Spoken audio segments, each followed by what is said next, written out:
विद्वान पंडित और तेनालीराम की कहानी। एक बार की बात है, विजयनगर साम्राज्य के राजा कृष्णदेवराय के दरबार में राममूर्ति नामक दक्षिण के एक बहुत बड़े विद्वान ब्राह्मण आए। उन्होंने राजा कृष्णदेवराय से कहा, महाराज, सुना है कि आपके दरबार में बहुत बड़े बड़े विद्वान हैं। मैं उन्हें विद्वान तभी मानूंगा जब उनमें से कोई यह बता सके कि मेरी मातृभाषा कौन सी है। फिर राममूर्ति ने एक एक कर तमिल, तेलुगु, कन्नड़, मलयालम भाषा में धारा प्रवाह बोलना चालू किया।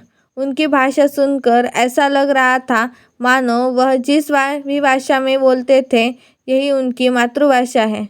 उनके बोलने के तरीके से उनकी मातृभाषा का पता लगना बहुत मुश्किल था। राजा कृष्णदेवराय ने तेनालीराम की ओर देखते हुए कहा, तेनालीराम, क्या अपने दरबार में ऐसा कोई विद्वान है जो इनकी मातृभाषा बता सके? तेनालीराम भी समझ गए कि राममूर्ति की सभी भाषाओं पर बहुत अच्छी पकड़ है। तेनालीराम ने महाराज कृष्णदेवराय से कहा, महाराज, इनके जैसे महान विद्वान अगर हमारे यहाँ कुछ दिन मेहमान बनकर रुके और हमें अपनी सेवा का अवसर दे तो यह लिए बहुत ही गर्व की बात है। महाराज कृष्णदेवराय भी तेनालीराम के इशारों को समझ गए और उन्होंने भी विद्वान से कुछ दिन महल में रुकने का अनुरोध किया। राममूर्ति 3 दिन महल में रुकने के लिए तैयार हो गए। दूसरे दिन जब राममूर्ति नित्यकर्म के लिए जा रहे थे तो तेनालीराम भी उनके साथ चलने लगे। रास्ते में एक कांटा राममूर्ति के पैर में चुभ गया और राममूर्ति ने अम्मा अम्मा बोलते हुए अपना पैर पकड़ लिया। तेनालीराम ने राममूर्ति के पैर से कांटा निकला जिससे राममूर्ति को आराम लग गया। राममूर्ति 3 दिन महाराज कृष्णदेवराय के मेहमान बनकर रहे और तीसरे दिन जब वह जाने लगे तो उन्होंने महाराज से बोले, महाराज, अब मैंने 3 दिन का आपका अतिथि स्वीकार किया और अब मैं अपने घर जाना चाहता हूँ। क्या आपके दरबार में कोई विद्वान है जो मेरी मातृभाषा बता सके?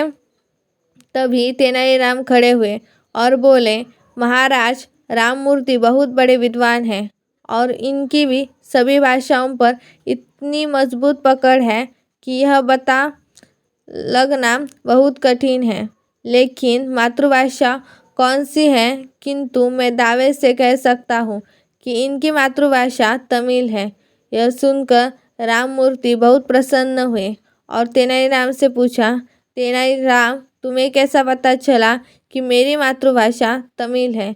तेनालीराम बोले, जब आपके पैर में कांटा चुभा था तब आपके मुंह से अम्मा अम्मा शब्द निकले थे।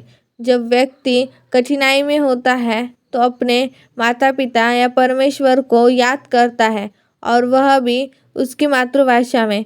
अम्मा शब्द तमिल का शब्द है, इसलिए आपकी मातृभाषा तमिल है।